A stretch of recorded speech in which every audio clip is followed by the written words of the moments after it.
Emotions are a subject I address rather infrequently on the channel. While my decision to cover a topic is mainly informed by how emotionally resonant I personally find a piece of work, the way I cover them tends to be clinical and detached. Coupled with my general desire to discuss games with digestible narrative breakdowns, this typically leaves me in a position where I feel somewhat less than comfortable talking about games explicitly framed around emotional metaphors, rather than narrative. Emotions are powerful things, influencing not only ourselves but the people and places around us, for better or worse. Perhaps the reason I've avoided covering games of this type is due to an emotion of my own: fear.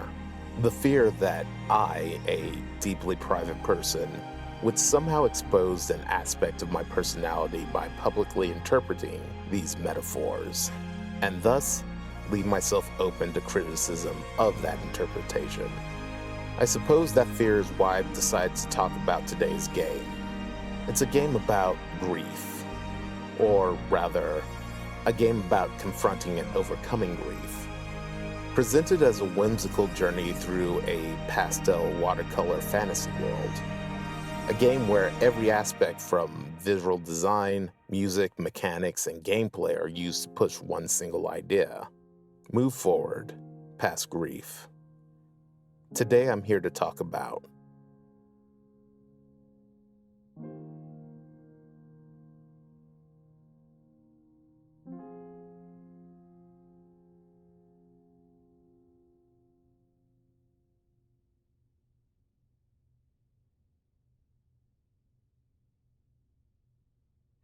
For the unfamiliar, GRIS is the 2018 debut release, published by Devolver Digital, from Barcelona-based Namada Studio, the brainchild of seasoned video game developers Adrian Cuvas, Roger Mendoza, and famed Spanish artist Conrad Rosset. Cuvas and Mendoza, two longtime friends and former Ubisoft employees, encountered Rosset at a Barcelona bar in 2016, after which the three set upon creating a development studio with focus on smaller, artistically driven games. That game is, of course, GRIS, or gray in Spanish.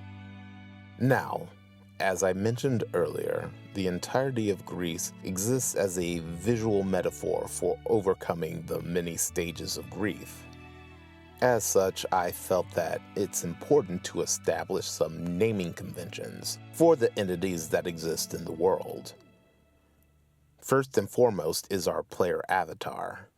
Notice I didn't say protagonist, because for all intent and purposes, the world of GRIS and everything within are representational facets of our protagonist.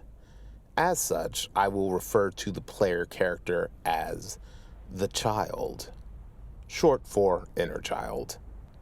Second is the adult female depicted in numerous effigies scattered across the world, which I will refer to as the woman.